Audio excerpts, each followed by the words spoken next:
So for me, gravel bike is very much about like multi-use terrain, not pushing the extremes of off-road, not pushing the extremes of on-road. But if you're going to be doing a bit of everything, the geometry on this is really good. Handles sort of fast enough on the road, but not too fast off-road. And because you can fit anything up to 40C tires, this will take mud guards. It's really practical and useful everywhere. Hey everyone, this is my Canyon Grail.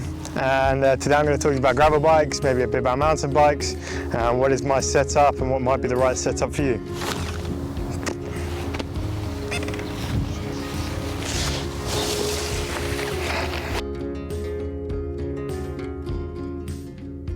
Hey everyone, so this is my Canyon Grail, and today I'm going to talk to you about gravel bikes. What my setup is, maybe that's going to help you with your setup. Got a lot of questions on, when to use a gravel bike, when to use a mountain bike, suspension, no suspension, that kind of thing. Maybe I can give you a bit of information on my choices to help you. This is my Grail CF SLX, so it's the super light one. It's not too different from off the shelf that you could buy. I have done a few customizations to make it mine. So the most noticeable firstly is the full triangle frame bag, and I will give you a breakdown on that, what's in it coming up. Now I'm running a bit of a mix of Shimano groups here. I run Shimano on all my bikes, they're supporting me now. I've used and bought their products for years, and it's really great to have them on board. Thank you. I've actually got a dual race power meter with GRX hoods. Now, thanks to the modern integration, you can mix and match between road and gravel, and even with some mountain bike stuff as well. I use power meter on all of my bikes, and I use it in racing. I find it really useful to help pace me for the first few days. It can also tell me the number of calories that I'm burning, so that I can make sure that I'm eating enough or try and eat as enough as possible. I find that really useful. It's good to have a Shimano power meter. I like having complete integration of like one type of product, and so being able to use a Shimano power meter is really good for me. It's a lot better than using a mix and match like I was in the past, and it just shifts better having the right rings and everything like that. The great thing about these is that you can swap the chain rings around. So I've got 50-34 on here at the moment, but I could go to 53-39, or I could go perhaps a bit lower than that as well, so it's really good. I don't know if anyone's ever used XTR pedals with a dual race power meter before, let me know, but obviously I'm running the Physique Ergo Lace shoes with this bike because I need to go walking. These have got really great Vibram soles, so these are the best pedals. They've got a real nice big platform on them. And obviously the GRX hoods on there, extra grippy kind of hood material, slightly different ergonomics on the lever, slightly shorter pulled. They're really good off-road. A lot better control than the road hoods. They're a bit bigger as well, so I find that works really well. For bar tape, I'm running thick lizard skins, so you want something a bit thicker to give you a bit of a dampening. And with the, what some people, find a bit funky, with the handlebar, it works really good for suspension dampening, and really helps take some vibration out of my hands, and hand issues is one of the big problems you can get. So obviously got my drinking bladder up to here. That's really good when riding off-road. Obviously GRX rear derailleur. I've got like an 1132 cassette on there at the moment. That's more than enough for riding in the flatlands of Essex. As you can see here, there's not a hill in sight. If I went somewhere hillier, I'd rather probably drop, I'd go a bit bigger, maybe like a 38, and then maybe 34 in the front. 34, 38 is okay, maybe a bit bigger than that. Generally on road at 1-to-1 is okay, so like a 34 or something. If I start going off-road, then my mountain bike has a 30 up front and then a 51 out back, so that's a huge change. And when you're riding off-road, that's probably about as small as you're going to need. Any smaller than that and you might as well just start walking because it's so steep. So I'm running the Canyon VCLS seat post on here. Definitely takes out some of the roughness and smooth things out. It's really nice. So I can show you, you can actually see this flex out quite a lot there. There's real visible movement.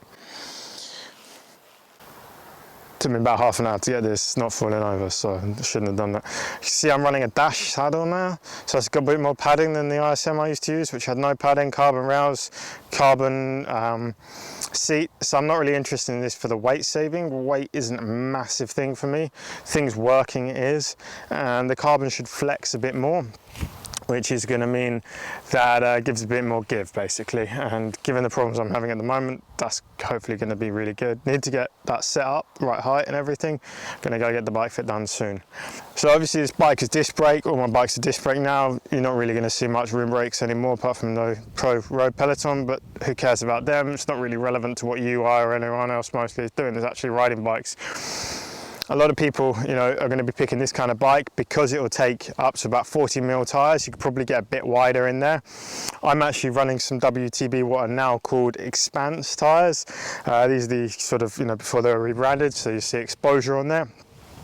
Because I'm running quite wide internal diameter rims, these tyres are coming out about 36 to 7mm, so really quite wide. But actually, because of the tread on them, they're great for riding on this sort of dry, dusty terrain we have at the moment. They're also really great on tarmac, so it's really nice. And this is how this bike should be used. It's perfect. So you can ride on the tarmac to get to the nice bridleway, then ride on the bridleway, jump on the tarmac, go, you know, get to A to B as fast as possible while taking some sort of like slightly scenic and nice route.